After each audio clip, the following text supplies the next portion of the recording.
What's up, guys? Yes, I am wearing a Limp Bizkit concert shirt. I swear, this band did not suck as bad as you're trying to say they did. They really were not so bad. I know, like, Fred Durst, lead singer, kind of an annoying guy, but the band itself, not too bad. Anyhow, guys, that's not why you're here. The wrist stretch. This is something I see done incorrectly all the time. So first, let me kind of give you a little background of what I did in my past. When I first graduated college, I worked for the Toyota manufacturing plant up in Kentucky. And up there, part of my job was to help the workers that worked on the line, do their jobs ergonomically correct, and also to, help them as far as developing what stretches are best for their job and, introduce that to them. So one of the problems of working at the plant, of course, was carpal tunnel, doing that, which is an issue with the wrist. Google it if you don't know what it is. So that was one of the big issues of those on the assembly line. And so we wanted to do a few things, obviously, to address the many wrist issues that we had going on there.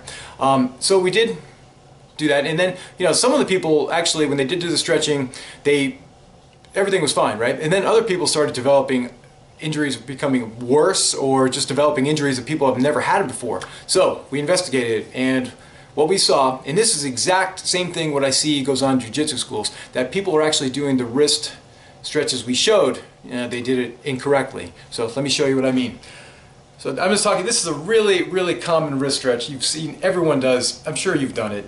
So when you just put your hand with one arm out, with the other hand you're going to assist, and you're going to pull back and get that nice stretch that you're going to feel up in the wrist, all the way through the forearm.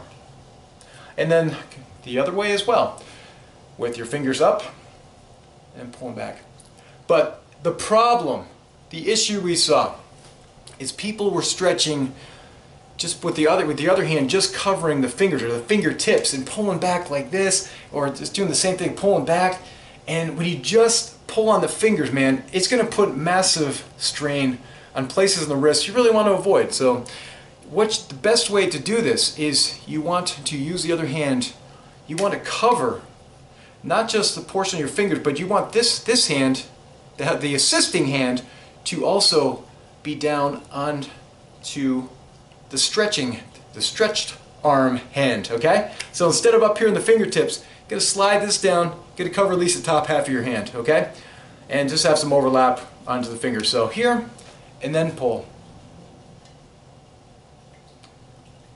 Every stretch, guys, by the way, should hold a minimum of 15 seconds. And in jiu-jitsu class, stretching doesn't seem to be, people stretch pretty quick and move on, it seems, so, because everyone wants to get while they're there for the actual training. So anyways, so then the other way as well, guys, same thing. You don't want to just stretch the fingers. This hand should also be covering at least the top half of this hand, and then pull back.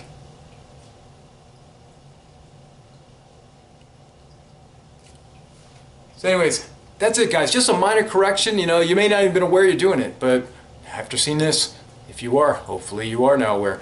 That's it, guys. I appreciate you watching, and if you haven't yet, as always, please subscribe to my channel. We'll talk to you soon. Os.